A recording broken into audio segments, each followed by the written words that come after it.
Well, it's absolutely interesting times right there, in Europe when you talk about club football.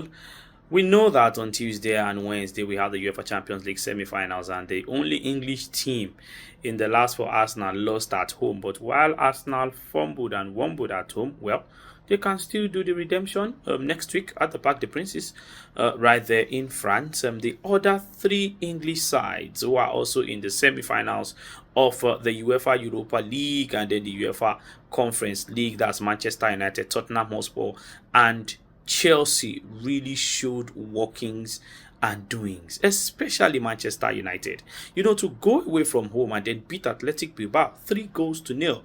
See, the Bilbao team was so fired up because the final of that tournament will be played in their home ground. So, what more do you need for motivation? What more do you need, for incentives for you to go all out there and beat Man United and get into the final and play, in front of Unipark Stadium, your own crowd? They had it all, but I just think that maybe Juan Sanchez's injury did something, to that team. Took something from the team, especially, going forward, the transition from midfield to the attack. I don't think Berenguer really did justice to that particular position, but take nothing away from Ruben Amorim's men. They were solid, they were tight. Yes, a few decisions going their way. I think it happens in football. So, hey, congratulations to Manchester United and especially captain, fantastic Bruno Fernandes. Fernandes always showing up, and this is a different feel to what Martin Odegaard does for Arsenal. Odegaard was lost. Odegaard was missing when PSG beat Arsenal at home. But every now and then, you see Bruno Fernandes step up. Well, some persons are saying maybe Odegaard is playing with an injury. Maybe he just takes injection. Maybe, after the season, he will go for a surgery. All these are still hearsay and still rumors. But when we talk about what's happening on the field of play, let's give it up for, Bruno Fernandes. Fantastic one for him. And then for Ange Postecoglou, I've heard, reports saying that he will leave Tottenham at the end of the season. But what happens if he wins the Europa League? He has always said it that he wins something during his second season.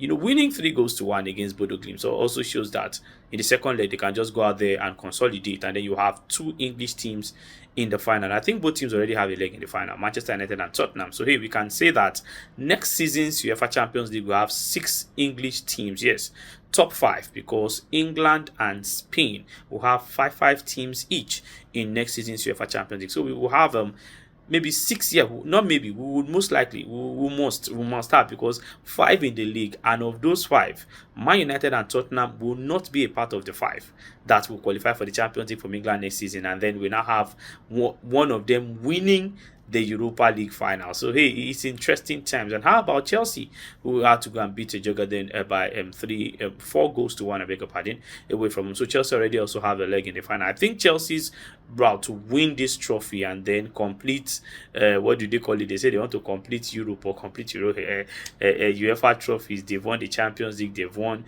the Europa League, they also want to win the Conference League.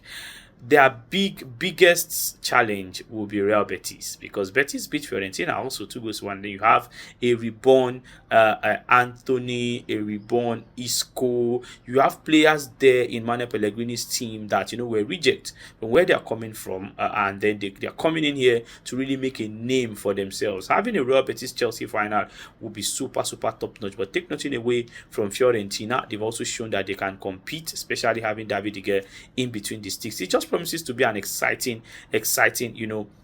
next 8 days, because we'll get to see the second legs of all of these games. I think we can just pen it down that Man United will play Tottenham in the final of the UEFA Europa League, and then Chelsea will play either Fiorentina or most likely Real Betis in the final of the Conference League. Now, we don't know about the UEFA Champions League yet. Next week, Arsenal travel to France. PSG have the advantage. They beat Arsenal away from home, which is they can't beat Arsenal at home. And also if Arsenal, had beaten Real Madrid at the Santiago Bernabeu says they can go to France and also beat PSG. And for Barcelona, Inter is anybody's game. 6 goal thriller, 3-3. Winner takes it all, next week. So, hey guys, it just promises to be exciting. I think I love this season across board. There's no dull moment. There's no boring moment, across board. The Champions League, Europa League, UEFA Conference League. And let me just add a sweetener to what I just dropped now, because while Chelsea were flying high in the Conference League, they were doing them a favor in England, because Brentford also travelled to go beat Nottingham Forest. The same Nottingham Forest that some person said at some point that, might even push Arsenal for the second spot in the league.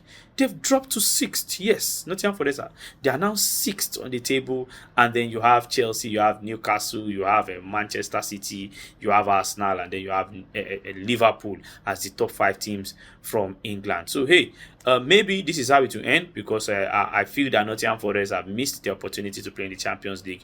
They can battle for the Europa League, but there are some teams really chasing them. The likes of Aston Villa and co are really not far away from Nottingham Forest. But let's just enjoy the football, and also this weekend we've got football across board. Let's enjoy all of it, and then I'll see you guys some other time.